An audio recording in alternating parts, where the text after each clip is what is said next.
session. If you stand for the Pledge of Allegiance. I pledge Allegiance to the flag of the United States of America and to the republic for which it stands, one nation, under God, indivisible, with liberty and justice for all. If you'd remain standing for a moment of silence, please.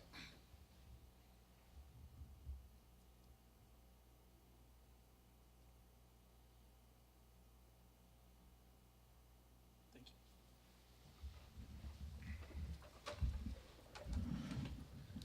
Okay. Public forum, I don't believe we have anybody here to speak. It does not appear as though we have anybody speak. It does not. Okay, so we'll move on to consent agenda. We have one item we're gonna pull out of consent agenda, for Corey, so I'll give you the Yeah, floor. I asked for it to be pulled out because I did have a citizen write me about it, wondering, what it was about, and so we'd appreciate, have an explanation.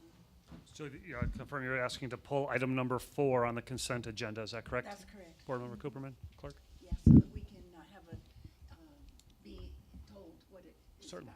about. On the record. On the In record. So would you like to make the, you want to talk on this one first? You want to approve the consent agenda talk item, this one through less item number 4? You tell me, Mr. Whitten, does that matter? Yeah. Protocol would suggest you take the item still left on the consent, so approve the consent agenda less this item, then go back and do that item separately. That's fine. I'll look for a motion for items 1, 2, and 3. I'll make the motion to approve items 1, 2, and 3 on the consent agenda. And a second? Second? Okay. Any discussion? All in favor? Aye. Okay. Okay, board, we'll take item number 4 in the consent agenda item, and I will leave it to HR Manager Betty Johnson to start that, and let me know when you want to do the video. Thank you, Chief. I appreciate that, and thank you, everybody, for considering this request. A long time ago, many months ago, there was some research done in interaction with a company called Lexipol, which is an online organization that helps us better consolidate, organize, index, and make available all of our policies for our organization. Right now, our policies are pretty well spread around to different folks, different file drawers, different computers, different systems. There is no cohesion. When we go looking, and I have, for a policy, I'm not sure where to start. So I start asking multiple people, and we look in multiple drawers, multiple files to find it. We need one place where we can consolidate all the organization's policies in the same format and that are in a position to be reviewed by their legal team to make sure that we are keeping current with any court decisions or changes in laws, legislation, regulations, whatever. I'm not sure that we've kept current with that either. So it's a big plus for us to have a system that would do that for us. We provided to you both a board agenda communication with information and a purchase order and all of the backup information. Jeff Pichur and I have both been online on a webinar with Rosie from Lexipol to really have her walk us through what that system will look like, what's included in the process. And what we provided to you is a summary and different, plans and things that she's got, as well as the costs. So we request that you accept this and approve this. And something, in reading through the material you provided, I noticed that this is just the upfront cost for the first year, which of course is higher than subsequent years because of all the work involved in Yes. getting started. There's a significant reduction. About half. Yeah. Not quite. The first year, they're going to handhold us through developing a number of our policies. Once they're developed in year 1, then it's an update maintenance situation. What they do for every year, though, is provide not just access to the policies for our employees, but also push bulletins and push quizzes and tests to make sure our employees stay current. Then, number 1, know where to find them. Number 2, they know what the policies are. And, of course, keeping us current with legal court decisions and all that kind of stuff. Thank you. Betty, I have a question for you. Does this also allow us to maintain the hard copy libraries that we currently have at every station through this program, or is this strictly a computerized library format? It's computerized, but I think we can print out our policies also and make them available in hard copy if we need to. Am I right, Jeff? Mm-hmm. So that's correct. One of the benefits is having that online, up-to-date, one-stop shop. It's there. When we updated and it's online, and then we have to get it to the station, someone has to take out a page, put it in a page, there's always that room for error. Sure. And having this master document that also tracks the archiving, so as we change a policy, it gets archived, and we can always look back at subsequent years and know exactly when that was changed, what it used to say, and things like that. Jeff? The Lexipol program came out of California, primarily law enforcement to start with all the litigation that was occurring. And one gentleman, Gordon Graham, testified and or defended a number of cities or police departments that were in facing suits from people. And one of the attorneys, every time the attorneys would come forward and ask the department or the officer, when was the last time you reviewed your whatever policy was impacting the incident? And they were like, I haven't seen that thing in months. And then when they go look at the policy hasn't been updated or touched in years. So Gordon Graham put together this online program where it is there 100% of the time for not only legal staff, human resource staff, but the police officers as well in this case, so that one, it forces the training piece that Betty noted. It reduced litigation and increased the wins, if you will, or unsuccessful suits against the cities by about 80%, according to Gordon. Anytime a community brought on the Lexipol piece, it saved that piece of at least that liability of documentation and failure to show training.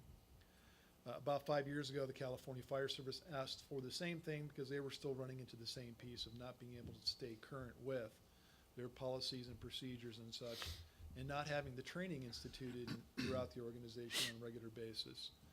And for 5 years, California has been beta testing that in the fire service. It's proven to be going quite well. Stockton Fire Department, where I left, we were bringing it on to help solidify those pieces. And Arizona came live, if you will, in the Lexipol program when Lexipol goes out and grabs the state's statutes on employment law, or those things that are particular to each individual state. And so Arizona became available about a year and a half ago, I think it was. And there's a number of agencies in the state that are taking it on. A number of tribal fire departments have it. I was just speaking with Chief Hazimi from Verde Valley. They're doing it next door. And it's just been a very useful tool for them to at least manage their systems as well as make sure that their personnel are receiving the current information. And it tracks that in the system. That when Jeff goes on and does a training on it, Jeff Pachuro did it on this date. So it's a very robust organization program that helps HR as well as the folks in the field. Can we watch the video? Sure. Real quick, I got 1 minute or something video. It's 2 minutes maybe. No, it's 1 minute 42, but by the time he clicks in. It only takes 10 minutes a day for your firefighters to have complete and verifiable fire service policy training, if you have the right tools. The Lexipol Fire System is a customizable, reliable, regularly updated online policy manual subscription service, complete with daily training bulletins. It's based on federal and state laws, regulations, and fire service best practices, and is completely customizable. New government legislation and case decisions are constantly monitored and reviewed by our legal team for any fire service impact. Lexipol ensures that your online fire service manual is the most current and legally sound policy available, and that all firefighters are trained daily on policy and policy changes. Lexipol is the only service that offers 24/7 web-based digital policy manual management, regular policy updates, and certifiable daily training against policy. The Lexipol Fire Subscription Daily Training Bulletins are real-life scenario-based policy training tools written by firefighters that emphasize high-risk, low-frequency events. They can be completed and verified in less than 10 minutes and may qualify for continuous training certification. Fire service agencies across America put their trust in Lexipol. We simplify the process of implementing and managing all of your policy manuals and training through an optional policy implementation and management service. You control your policy while we do all the work. To To start complete protection of your fire service agency today, go to www.lexipolfire.com.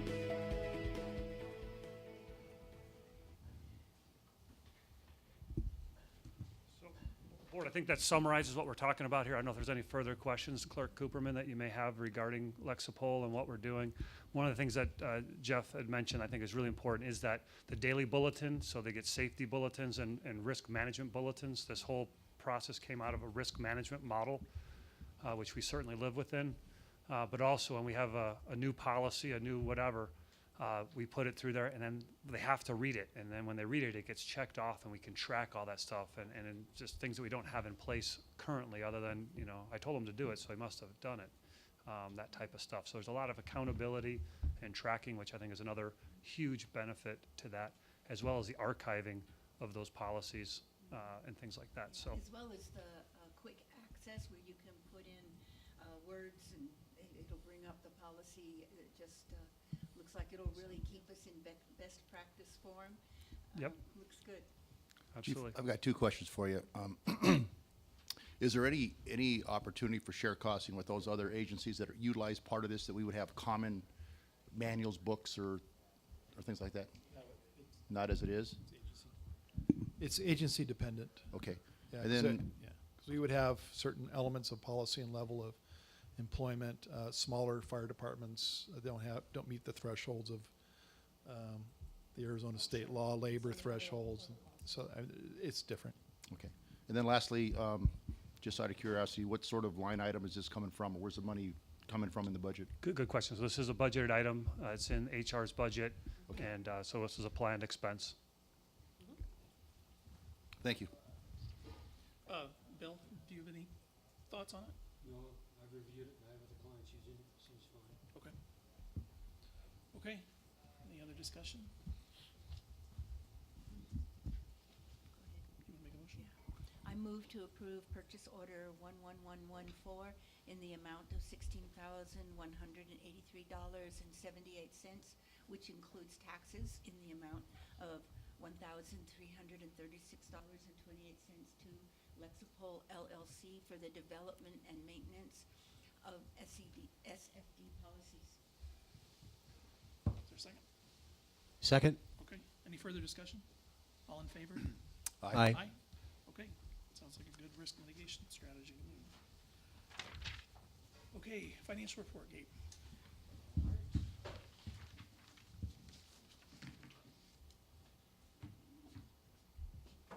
Good evening, Mr. Chair. There we go. Mr. Chair, members of the board, you have the September financial report in your packet. Starting off with the month of September, you'll see our tax levy revenue was a little bit under what our projection was for the month. We received $774,000. We projected 1.1 million. The biggest reason for that was the collections at Yavapai County were off from our projection for the month of September. And that variance for this month is what's throwing off the year-to-date on our tax projections. Non-levy was under budget as well at $74,624. That was mainly due to some accrual adjustments related to ambulance revenue. Personnel expenses were at 1.2 million. We are in line with budget on the majority of the line items under our personnel, with the exception of PSPRS, and that's due particularly to the Parker Hall case and those prepayments. Vehicles and equipment under budget at $32,049. Utilities and communications at $11,153. Managerial expenses were at $68,000, and capital and contingency at $91,726. For the month, our total expenses were $1,480,000, which was under budget by $347,000. Again, personnel being the biggest percentage of that variance. Going on to year to date, you'll see our total revenue is at just over 1.5 million for the first quarter of the fiscal year.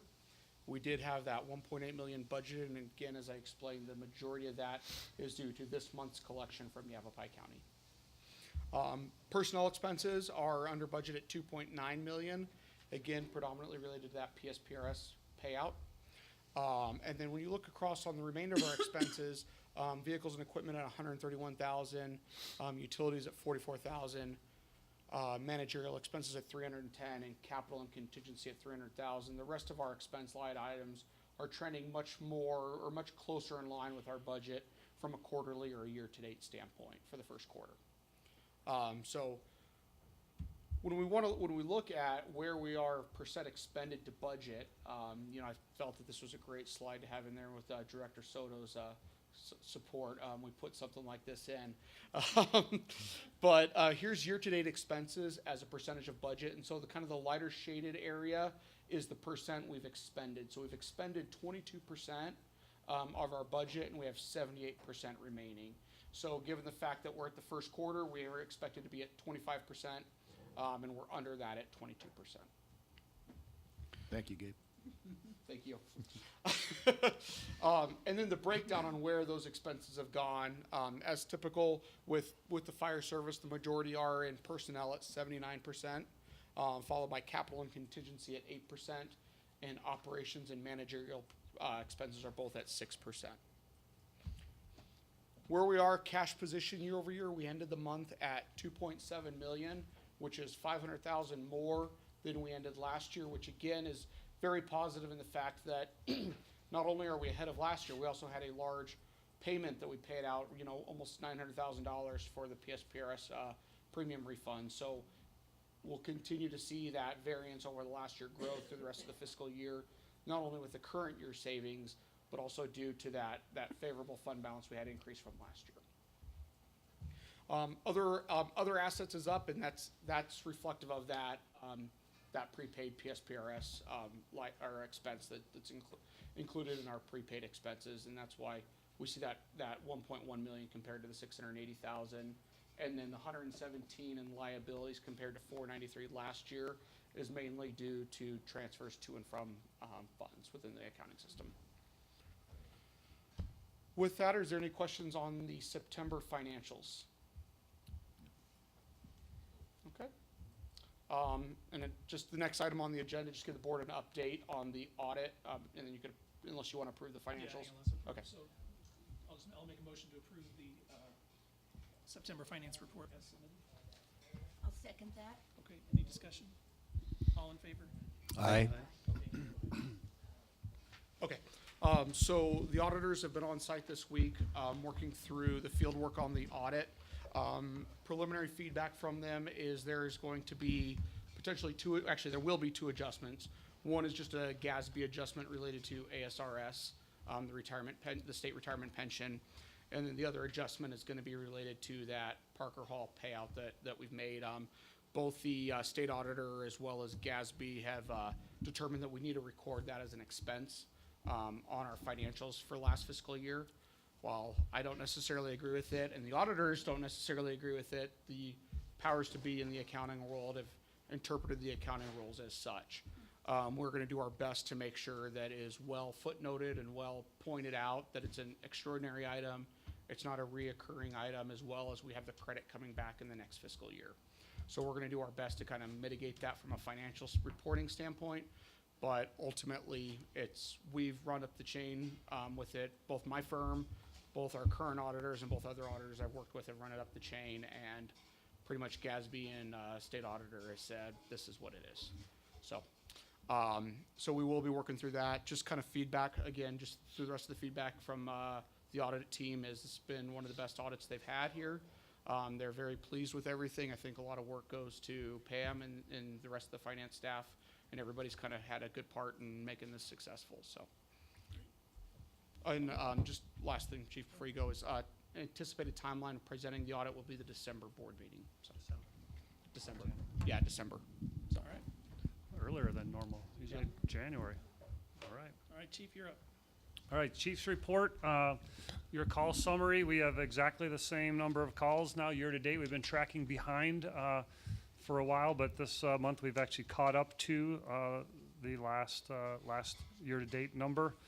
You can see those rescue and EMS numbers and the interfacility numbers actually being down year to date, and I really attribute that to what's happening in the community integrative paramedicine world, that Chief Ed Mazulis is working on with his newest assistant, which is Eric Walter, and started last week. And so exciting stuff in the community paramedicine and EMS prevention world.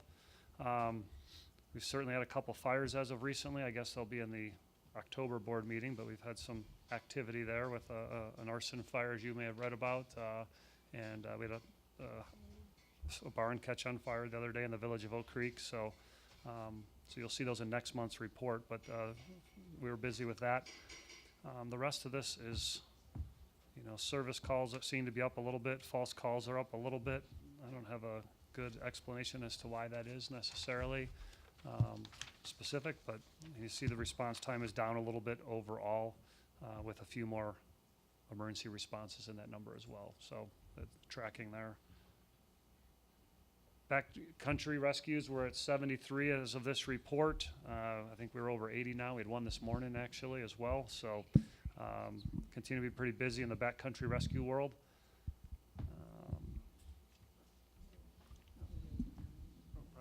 Over 90 by now, Tricia says. So any questions on the call summary at all? We did provide you with an explanation sheet, a definition sheet that I just found after at a request from someone who was looking at our reports.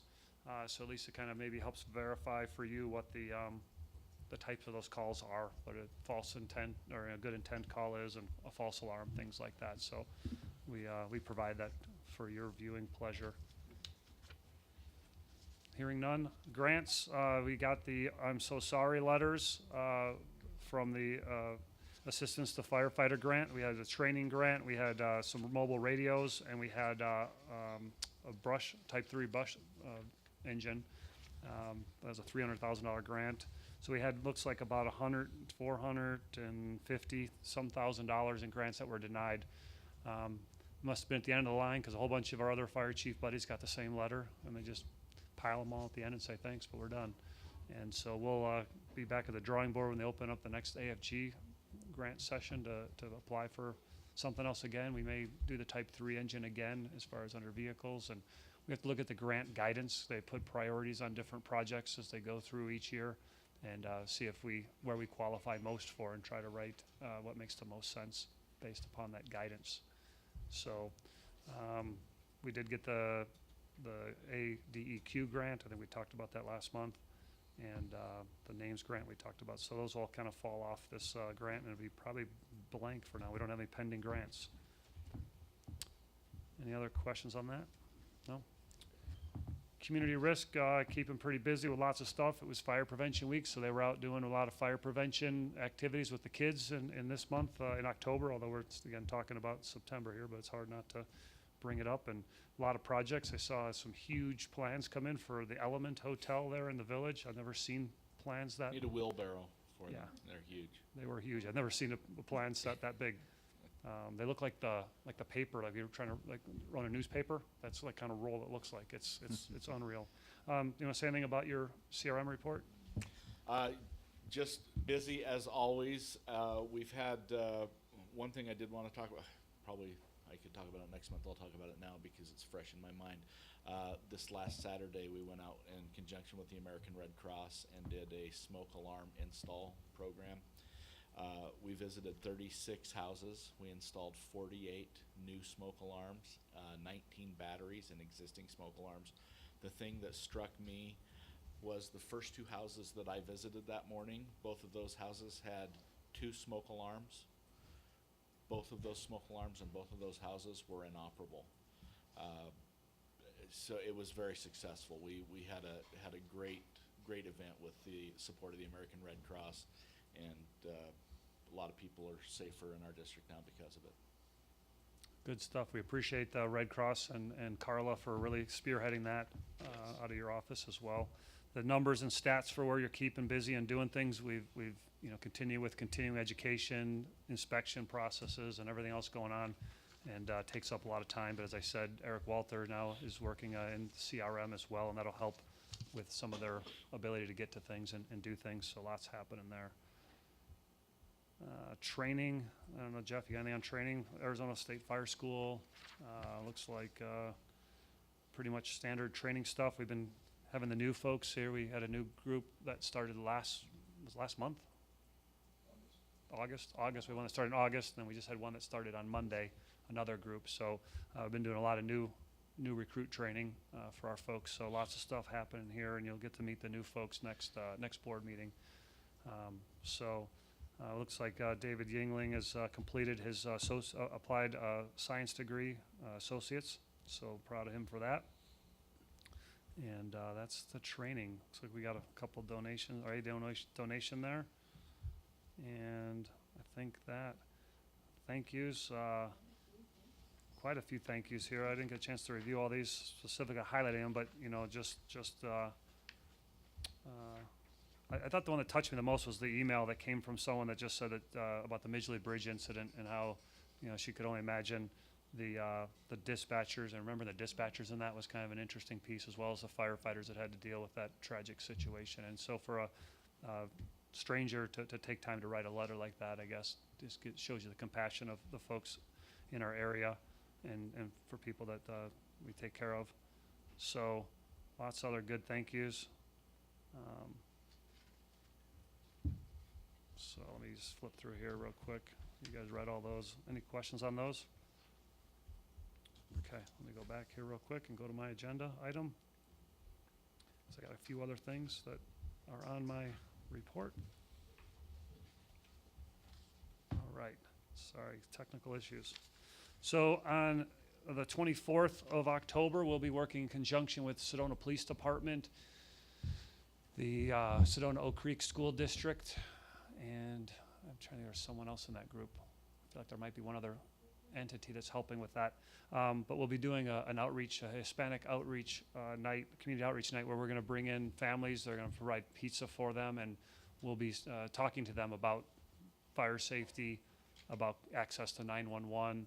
Police will be talking about police matters, and really as it all relates to issues with them, that culture being afraid right now, with a lot of issues as it relates to people in uniform and official access to services like ours, and that we don't want them to be afraid to contact us. And so we'll have Captain Rodrigo Sanchez, who's speaks Spanish. We'll be presenting to them and talking to them, and so we're proud partners in that event, which will be on the 24th at the high school.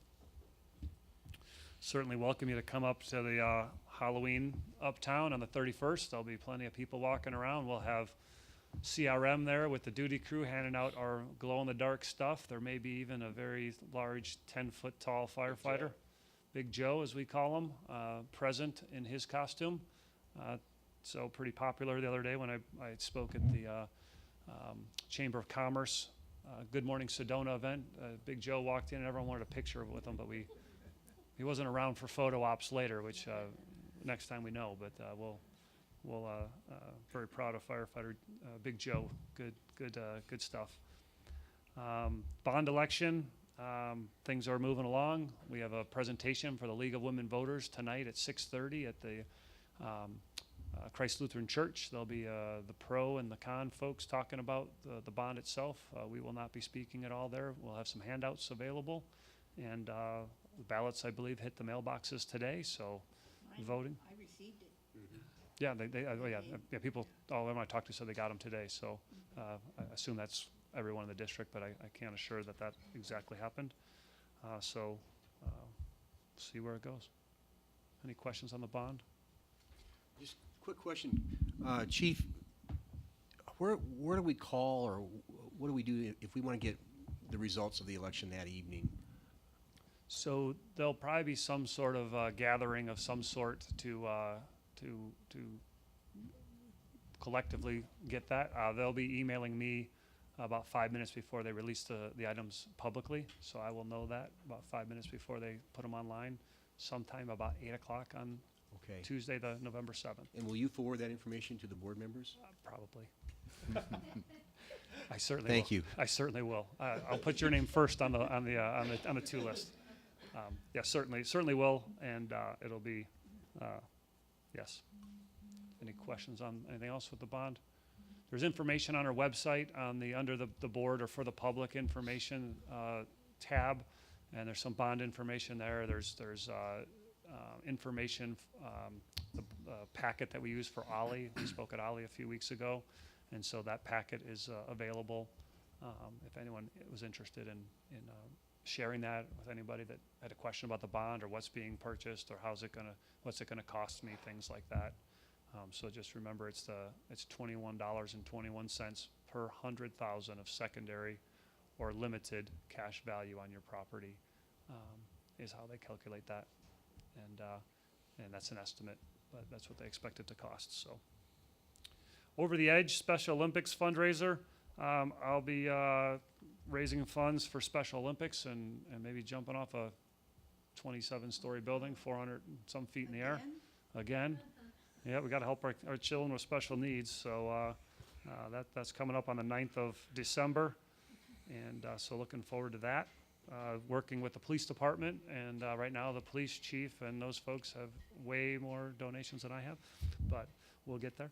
And so there were really competitive people over there at the police department, by the way, and the school district too. But anyway, glad to partner with them. Cottonwood Public Safety Communications Center, Jeff.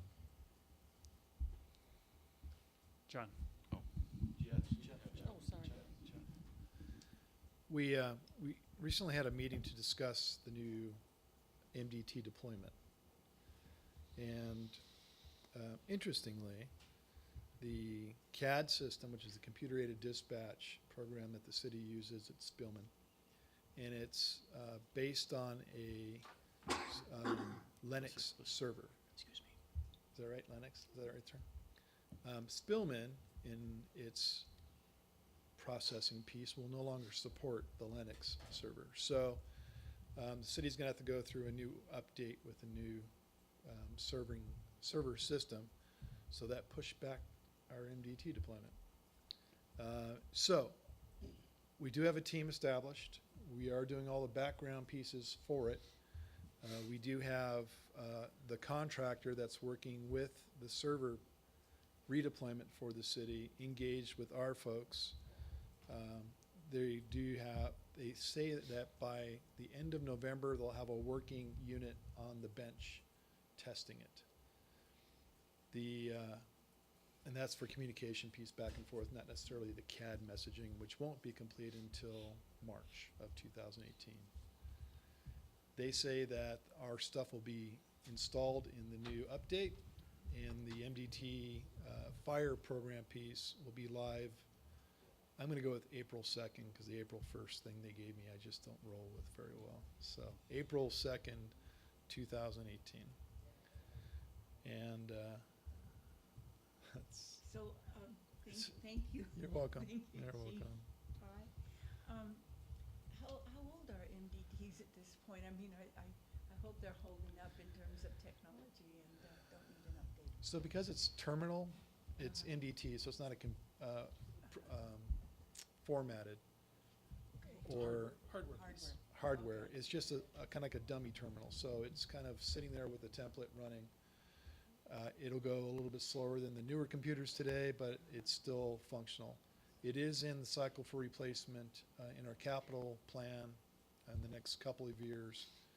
But yeah, But they're going to be I try. usable. I try. Yeah, I thank try. you. Yeah, but they are usable. And Bob says they're in the terminal formatting piece. They have a little bit longer life than the MDC, which is the computer formatting piece. That would be protocol. It's protocol they call it, and delivering the data packets to the units. That's Bobisms. So that's all I have. So, well, the confidence of where we're in the date, I guess we are fairly confident with the meetings we've had as far as things are moving along. There is progress being made. They're upgrading the system. There's a queue, problem where other agencies are in the queue to get their installed and replacements done for their CAD system and things like that. So Yeah, it's there were a number of Spillman systems on Linux across the nation. So whenever Cottonwood put their name in, that's the queue number they pulled for install. So we're making progress on getting one on the bench to get started in November is a big start to be doing some of those trial and bug working out things that have to happen. So I wish it was faster, but we are making progress, and I thank Jeff for working with the team over there, and I think the team is really becoming a team and getting things really focused, and it continues to improve each and every month, or whenever we have every other bi-month meetings or whatever it is, and things are going well. So that's good. So All right. We already talked about the, I think that's it on my chief's report. So we're on to the last item. If unless you have any questions about the chief's report. nope, the discussion possible action, the option lease agreement with Singular, who wants to? Jeff, you want to take this one? I got it. Mr. Chairman, this is a renewal of a tenant on a tower at Station 4, and it's AT&T Singular Wireless. They've been on the tower for a number of years, and they're just requesting an extension of the current agreements that they have in place. AT&T has actually been a beneficial party at Station 4 in helping improve the integrity of the tower itself, investing over $75,000 in support systems and augmenting the structure of the tower to not only take the loads of the new technology of cellular that's up there, but also support our network that's on the tower as well. The revenues derived from lease on that tower itself On that tower itself, I don't know. was $175,000, I believe, right? Just for, I think for the whole, It's total. That's total lease. So of all the towers we have in the district that we own ourselves and we lease space on for other tenants, mostly cellular companies, it's about $175,000 a year, which are turned back into the IT system for reinvestment. There was a comment made by a figure in the public that they would turn those over to private and let them deal with it, and we would lease space on it ourselves, which would cost us money to put our stuff on there, and then we lose control of what's on the tower. And that control piece is integral to making sure interference from other vendors or other systems on a tower do not impede our ability to send communications or data back and forth. And with the revenue intake, as well as the ability to control the number of vendors on there and their equipment and signalization systems, it's very beneficial to the district. Most public safety systems across the nation have their own towers. Some lease spaces like we do on some towers that we don't own, but are in a location that's beneficial for secondary communication pieces for us. But primary systems, generally government owns those towers and leases space out to vendors for cellular networking, which benefits community and benefits us as well, because we're cellular network users that benefit from the coverage pieces.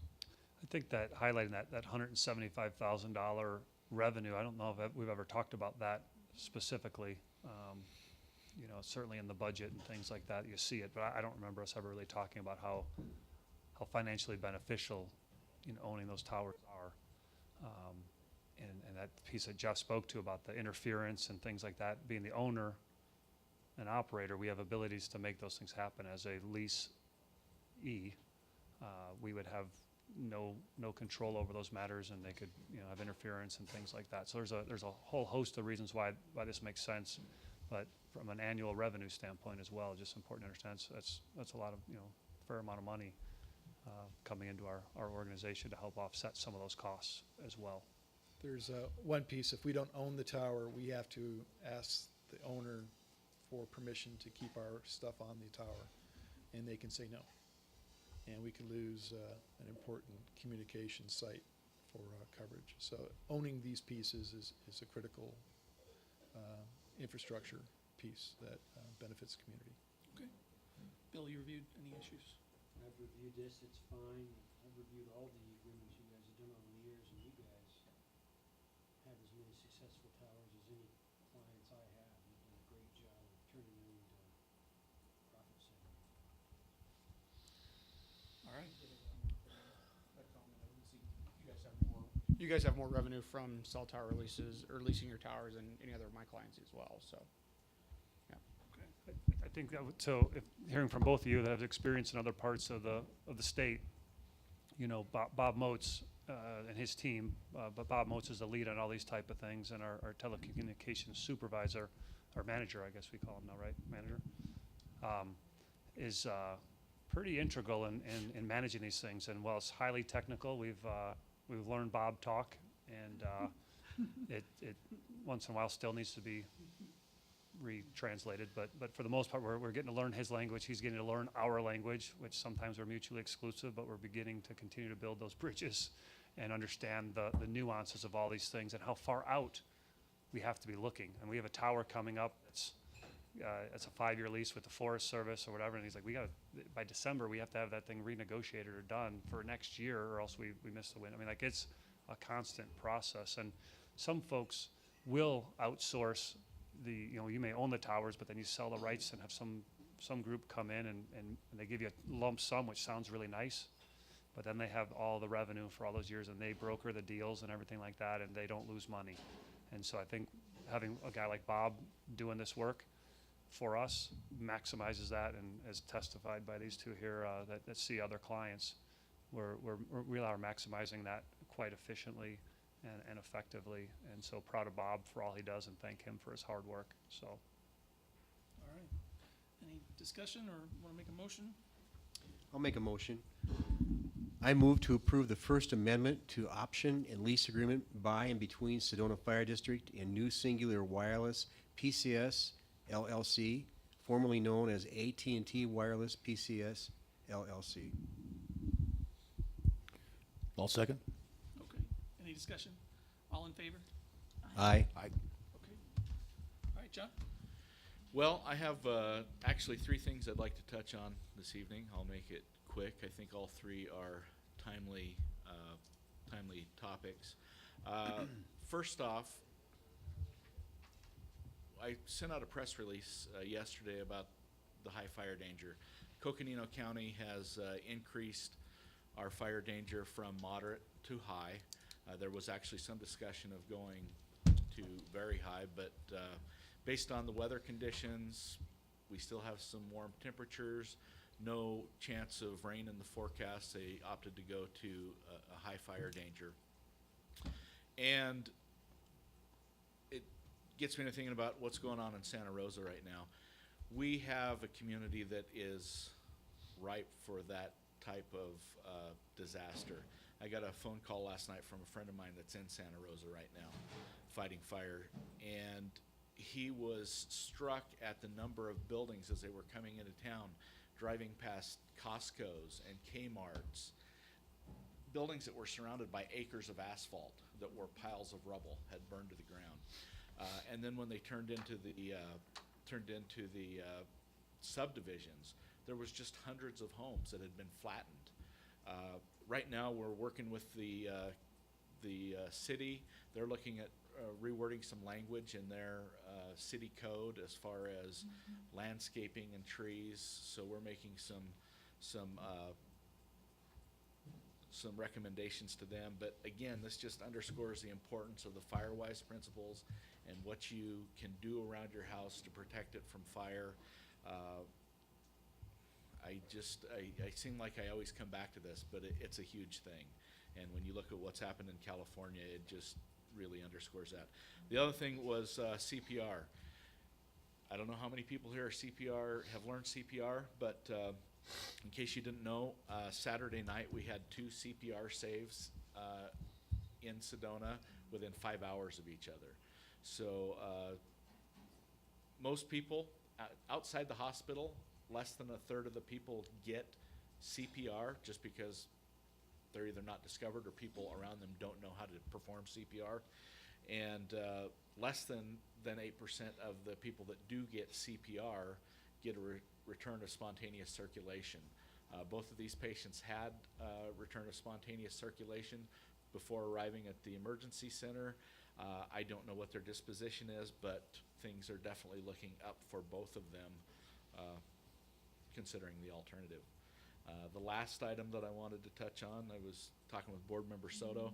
The other morning I got up and I smelled something burning in my house, and then it dawned on me that the furnace had kicked on. It got cool enough that the furnace had kicked on, and first time it's burning all the dust off of it. but it underscores the importance of having working carbon monoxide detectors in your home. And we're getting into that time of year. It's something to think about. Test your carbon monoxide detector. If you don't have one and you have an attached garage, or you have fuel burning appliances or wood stoves, you should have a carbon monoxide detector. That's all I have, as if that's not enough. And those detectors, thank you, and those detectors, is it just the same as with the smoke detectors, that they're just 10 years, they just have a 10-year lifespan? Most of them, that is correct. They are making units that are sealed with a 10-year battery now. They are making combination units that do double duty, smoke detector and carbon monoxide detector. That's what I have in my house. And yeah, test them monthly, make sure that the battery is working, and replace them every 10 years. Even if they're still working, those sensors wear out over time. They now make them so they'll send a message to your phone to let you know. Oh, really? No, I haven't seen those yet, but that's cool. But He's showing, yeah. with the dual one, we want the smoke detector high, don't we want the CO low? So there is, CO is heavier than air, slightly heavier. In a completely sealed environment, it will seek out the lowest point. But in a house, just minor, it's so close to being the same density as air, as the just normal air, that living in a house, walking through the fans, the refrigerator running is enough to keep it mixed. So what I tell people is always install your smoke detectors and carbon monoxide detectors in accordance with the manufacturer's directions. That's how they're tested. That's how they're designed to be used. So if they make a unit that says install it near the ceiling for double duty, that's where you install it. Okay. All right. Another near record? Your record, sir. I like these. All right. Thanks, everybody. We're adjourned.